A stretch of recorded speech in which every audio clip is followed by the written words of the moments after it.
ओम गणेशाय नमः। ओम नमः शिवाय। मैं निखिल ज्योतिषाचार्य आप सभी का मेरे चैनल पर पुनः स्वागत करता हूं। आशा करता हूं कि आप सभी स्वस्थ होंगे। महादेव की कृपा आप सभी पर सदैव बनी रहे। ये वीडियो तुला यानी कि लिब्रा के लिए अत्यंत महत्वपूर्ण है, क्योंकि ये वीडियो है 22 अप्रैल से 28 अप्रैल यानी कि अगले हफ्ते के साप्ताहिक राशिफल के बारे में। कैसा रहेगा आने वाला सप्ताह तुला के लिए। मेरा साप्ताहिक राशिफल नए दर्शकों के लिए बता दूं, चंद्रमा की गति पर आधारित होता है। चंद्रमा बहुत तेज़ भागते हैं, 2.25 से 2.5 दिन में राशि बदल लेते हैं। तो बहुत स्वाभाविक है कि पूरे हफ्ते में अलग अलग राशियों में रहेंगे, अलग अलग भावों में जाएंगे, अलग अलग ग्रहों के साथ युति योग संबंध बनाएंगे। तो इन सब चीज़ों का क्या प्रभाव आपके जीवन पर पड़ सकता है, यही आधार मेरे साप्ताहिक राशिफल का होता है। यदि आपकी लग्न राशि या चंद्र राशि तुला है, दोनों ही गाइडेंस के लिए अवश्य देख सकते हैं। मेरे हिसाब से लग्न राशि से ज़्यादा सटीकता आती है। जिनको नहीं कन्फर्म, अगर उनकी चंद्र राशि तुला है तो वो भी इसको अवश्य देख सकते हैं। यानी कि लग्न राशि या चंद्र राशि तुला है, दोनों ही अवश्य इस राशिफल को देख सकते हैं।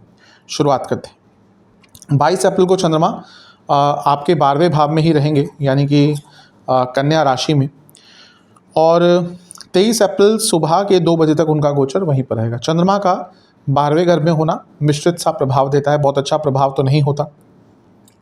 ग्रहण दोष में भी हैं और यहाँ पर वक्री बुध की दृष्टि भी है, तो मानसिक रूप से वेदनाएं रहेंगी, मानसिक रूप से तंग रहेंगे। गुरु से छठे में है, शकट योग बनेगा, और मंगल की दृष्टि है, जो मंगल शनि का प्रभाव लिए हैं क्योंकि उनकी शनि के साथ युति है। तो मानसिक रूप से ये समय अच्छा नहीं रहेगा। पुरानी चीज़ें याद आएंगी, नेगेटिव चीज़ें याद आएंगी, पुराने लोग याद आएंगे, पुराने सर्कमस्टांसेस याद आएंगे, पुरानी लॉस्ट अपॉर्चुनिटीज़ याद आएंगी। तो यहाँ पर आपको अपनी मानसिक शांति पर ध्यान देना है, इवन शारीरिक शांति पर ध्यान देना है, क्योंकि चंद्रमा आपके 12वें घर में है, तो इवन फिजिकल सेहत पर भी इसका बुरा प्रभाव पड़ता है। दशमेश है आपके चंद्रमा, यानी कि जो लोग जॉब चेंज करने का विचार कर रहे थे उनके लिए चीज़ें आगे बढ़ेंगी, और जो लोग विदेश से संबंधित काम करते हैं, क्योंकि 10वें भाव के स्वामी 12वें घर में है, उनके लिए अच्छा। जो टेक्निकल फील्ड में है, आईटी फील्ड में है, उनके लिए भी समय काफ़ी अच्छा रहेगा। मिश्रित सा समय है। प्रोफेशनल लाइफ में फिर भी दिख रहा है कि आगे बढ़ेंगे, लेकिन पर्सनल लाइफ में, इमोशनल लाइफ में आपको काफ़ी ध्यान रखना पड़ेगा। जहाँ तक नवांश कुंडली है, मेंटल बर्डन बहुत रहेगा। छोटी छोटी चीज़ें वेदनाएं दे जाएंगी मानसिक रूप पे। कोई बड़ी प्रॉब्लम होगी भी नहीं, लेकिन क्योंकि केतु का प्रभाव है, ग्रहण दोष है, वक्री बुध का प्रभाव है, छोटी सी बात जो प्रॉब्लम है भी नहीं, उसको हाइपोथेटिकल सिचुएशन क्रिएट कर करके बड़ा बना देंगे। तो इस पर विचार कीजिएगा। नवमांश कुंडली के अनुसार, जैसे मैंने कहा, मेंटल बर्डन बहुत दिख रहा है। दशमांश कुंडली कह रही है कि कार्य क्षेत्र में कुछ नया करने का अवसर मिलेगा, अच्छा है। बिजनेस में क्रिएटिविटी दिख रही है, जैसा मैंने कहा, भौतिक रूप से ठीक है समय। जहाँ तक लव लाइफ की बात है, थोड़ा शांत रहिएगा, तेज़ी से आगे नहीं बढ़िएगा, तेज़ी से कुछ मत कीजिएगा, बहुत आराम से चीज़ों को हैंडल करना है। वैवाहिक जीवन में भी यही कहूँगा कि एक फ्लो के साथ आगे बढ़ना है, कुछ भी इम्पल्सिव होकर नहीं करना। स्टूडेंट्स के लिए तो समय अच्छा ही दिख रहा है, छोटी छोटी चीज़ों पर ध्यान दें, उनको थोड़ा सा आप नकार रहे हैं। सेहत के अनुसार पेट के रोग और ब्लड डिसऑर्डर्स और स्लीप डिसऑर्डर्स आपको तंग करेंगे। जहाँ तक सर्वाष्टक की बात है, आपका धन स्थान बली है, तो जैसा मैंने कहा कि धन के रूप में तो इस समय आपका ठीक ही दिख रहा है। 23 तारीख सुबह के 10 बजे चंद्रमा राशि बदलेंगे और आपके लग्न भाव में, यानी कि तुला में ही आकर विराजमान हो जाएंगे, और 25 तारीख रात के 8 बजे तक यहीं पर रहेंगे। चंद्रमा का लग्न भाव में आना अच्छा ही होता है। दशमेश है, यहाँ पर आके बहुत उच्च कोटि का राजयोग बनाएंगे। गुरु की पूर्ण दृष्टि है, यानी कि गजकेसरी योग है, गुरु का प्रभाव है, तो गुरु अपने आप में चीज़ों को ठीक करते हैं। और सूर्य की पूर्ण दृष्टि है, यानी कि पूर्णिमा योग भी बन रहा है, तो इस समय आपका बहुत अच्छा है। हाँ, इस दिन एक और चीज़ होगी कि मंगल का राशि भी परिवर्तन हो जाएगा। मंगल आपके छठे घर में आकर विराजमान हो जाएंगे, मीन में, और उनकी दृष्टि भी अभी चंद्रमा पर बनी रहेगी। तो यहाँ पर मंगल का प्रभाव अभी भी है, और चंद्र मंगल योग बना हुआ है, और मंगल छठे घर के बहुत अच्छे होते हैं। तो यहाँ पर ऐसा लग रहा है कि जैसे ही चंद्रमा आपके लग्न भाव में आएंगे, क्योंकि अच्छा राजयोग बना, मंगल का प्रभाव हुआ, गुरु का प्रभाव, सूर्य का प्रभाव हुआ, पूर्णिमा योग बना, यानी कि कोई लंबे अरसे से अटकता कार्य, स्पेशली कार्य क्षेत्र में, बिजनेस में, पैसे से संबंधित आपका पूर्ण हो सकता है। ध्यान ये देना है कि चंद्रमा केमद्रुम योग में है और 10वें घर के स्वामी है, सब अच्छा चलेगा, लेकिन छोटी सी गलती भारी पड़ जाएगी। अपने अटेंशन पर, फोकस पर, कम्युनिकेशन पर ध्यान दीजिएगा, अन्यथा तो ये समय आपका अच्छा ही दिख रहा है, शुभ दिख रहा है, पूर्ण दिख रहा है। कहीं ना कहीं हफ्ते के पहले भाग में और मध्य भाग में काफ़ी आपको चेंज देखने को मिलेगा अपने जीवन में। नवमांश कुंडली बता रही है सब अच्छा है, लेकिन गुस्सा जैसे मैंने कहा ना, कार्य क्षेत्र में भी बहस हो सकती है किसी से, इसको बचाना है आपको। दशमांश कार्य क्षेत्र में पुनः कहूँगा ओवर एक्साइटमेंट, ये दशमांश कुंडली क्लियरली बता रही है। बिजनेस में तो सब ठीक है, अच्छा दिख रहा है, बल्कि काम आगे बढ़ेगा, पैसा आएगा। कार्य क्षेत्र में गुस्से से बचना है, वो अच्छे काम को भी, अच्छे टाइम को भी खराब कर सकता है। लव लाइफ ठीक है, थोड़ी सी अंडरस्टैंडिंग की प्रॉब्लम हो सकती है, लेकिन चीज़ें बेटर हो जाएंगी।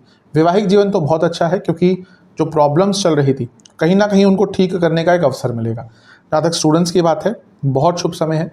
कोई एग्ज़ाम आदि पड़ता है, मंगल छठे में आ गए हैं, लग्न को चंद्रमा को देख रहे हैं, तो कोई कॉम्पिटिटिव एग्जाम इस टाइम पे आपका पड़ता है, या कुछ सरकारी कार्य अटक रहा है, कुछ कार्य आपके अटक रहे हैं, उनको पूर्ण किया जा सकता है। सर्वाष्टक में आपका सेहत के हिसाब से रक्त विकार तंग करेंगे, मूड स्विंग्स रहेंगे, और किडनी की प्रॉब्लम अगर ऑलरेडी है तो दिक्कत होगी। सर्वाष्टक में आपका चौथा भाव अत्यंत बली है। जो लोग प्रॉपर्टी आदि खरीदना चाह रहे थे उनके लिए समय काफ़ी अच्छा दिख रहा है। 25 तारीख रात के 8 बजे चंद्रमा राशि बदलेंगे और आपके दूसरे घर यानी कि वृश्चिक में आ जाएंगे, और सप्ताह के अंत तक उनका गोचर यहीं पर रहेगा। चंद्रमा का वृश्चिक में आना, दूसरे घर में आना अच्छा ही होता है। नीच के हो जाएंगे, दूसरे घर में आ रहे हैं, दूसरा घर धन स्थान होता है। मैं कई बार बता चुका हूँ, चंद्रमा का यहाँ पे आना इरेस्पेक्टिव ऑफ राशि धन के लिए अच्छा होता है, और नीच का ग्रह तो कलयुग में आज के टाइम में सबसे ज़्यादा धन देता है। तो ये समय आपका धन के रूप में अच्छा है, लेकिन गुरु से छठे 8वें में चले गया, यानी कि शकट योग बन गया। कुछ कार्य स्पेशली धन से संबंधित, कार्य से संबंधित, वर्क या बिजनेस से संबंधित डिले हो सकता है। तो उस प्रकार से अपने शेड्यूल को बना के चलेगा कि हाँ कोई डिले हो सकता है। यहाँ पर वाणी पर बहुत नियंत्रण, चंद्रमा केंद्रुम योग में है, वाणी के स्थान में है, यानी कि वाणी की चंचलता चपलता बहुत तंग करेगी। शनि का प्रभाव भी आ गया तो विषदोष भी बन गया, तो ये भी कहीं ना कहीं थोड़ा सा इफेक्ट आपके लिए डाल सकता है। 25 तारीख को शुक्र भी अपनी राशि बदल के आपके सप्तम भाव में आ जाएंगे। खैर उसका कोई डायरेक्ट इम्पैक्ट चंद्रमा पर नहीं पड़ रहा, लेकिन शनि का ये जो प्रभाव है विषदोष के वाणी में कटुता भी ले आएगा। तो यहाँ पर जो सबसे ज़्यादा इम्पॉर्टेंट चीज़ का आपको ध्यान रखना है वो ये है कि आपको अपनी वाणी पर बहुत नियंत्रण रखना है, अपनी वाणी पर बहुत ध्यान रखना है। हाँ, शुक्र का राशि परिवर्तन हुआ तो शुक्र यानी कि लग्न के स्वामी से अष्टम में आ गए, यानी कि जीवन में थोड़ी इम्पल्सिवनेस, थोड़ा सा एक डेस्परेशन आपके अंदर आ जाएगा, कुछ जल्दबाजी में कर देंगे और उसके कारण प्रॉब्लम हो सकती है। तो यहाँ पर वाणी पर कंट्रोल करेंगे अच्छा, लेकिन करियर बिजनेस पैसे के लिए कहीं ना कहीं समय ठीक ही दिख रहा है। जहाँ तक नवांश की बात है, एक स्लोनेस और एक स्टेडीनेस, इस पर आपको काम करना है, यानी कि बहुत मंद गति से इस समय पर चीज़ों को कीजिएगा। दशमांश कार्य क्षेत्र में अच्छा समय है, गाइडेंस प्राप्त हो सकती है, बड़े लेवल पर खुद काम करते हैं तो लोगों को गाइड कर पाएंगे। बिजनेस बहुत अच्छा समय है, पैसा भी आएगा, लेकिन जैसा मैंने कहा एक स्टेबिलिटी लानी है, कोई भी चीज़ अपने समय के अनुसार ही करनी है, उससे पहले नहीं करनी। लव लाइफ में थोड़ा सा प्रॉब्लम है, क्योंकि ऐसा लग रहा है कि एक दूसरे की एक्सपेक्टेशन बहुत बढ़ गई है और ये एक्सपेक्टेशन के बोझ के तले दबते जाएंगे और प्रॉब्लम क्रिएट होगी। वैवाहिक जीवन कहीं ना कहीं यहाँ पर एक दूसरे को समझने की प्रॉब्लम आएगी। बातें तो होंगी, लेकिन बातें और उनको समझना, उनको एनालाइज करना अलग चीज़ होती है। यहाँ पे लग रहा है कि कहीं ना कहीं कम्युनिकेशन होगा, बातें होंगी, बातचीत होगी, लेकिन अंडरस्टैंडिंग नहीं हो पाएगी। कहीं ना कहीं उस चीज़ को आप रिसीव नहीं कर पाएंगे कि आपके लाइफ पार्टनर क्या करे। तो यहाँ पर उनकी बातों के पीछे छुपे मतलब पर ध्यान देना है। स्टूडेंट्स के लिए तो समय ठीक है, लेकिन हाँ अकेलापन बहुत रहेगा। जो स्टूडेंट्स घर से दूर रहते हैं, होम सिकनेस बहुत रहेगी, लेकिन समय ठीक है। सेहत के अनुसार आपको दांतों के रोग और आँखों के रोग तंग कर सकते हैं, आँखों में ड्राइनेस रह सकती है, इन्फेक्शन के डर है यहाँ पर। सर्वाष्टक में आपका चौथा भाव अत्यंत बली है, पुनः क्योंकि चंद्रमा चौथे से 11वें में है, प्रॉपर्टी से कोई लाभ या वाहन प्राप्ति के योग आपके बन रहे हैं। उपाय के स्वरूप में दुर्गा चालीसा का 3 बार पाठ कीजिएगा। आशा करता हूँ वीडियो काम आएगा। चैनल पर नए हैं सब्सक्राइब कीजिए, वीडियो को लाइक कीजिए। मिलता हूँ अगली वीडियो में, तब तक के लिए ओम नमः शिवाय।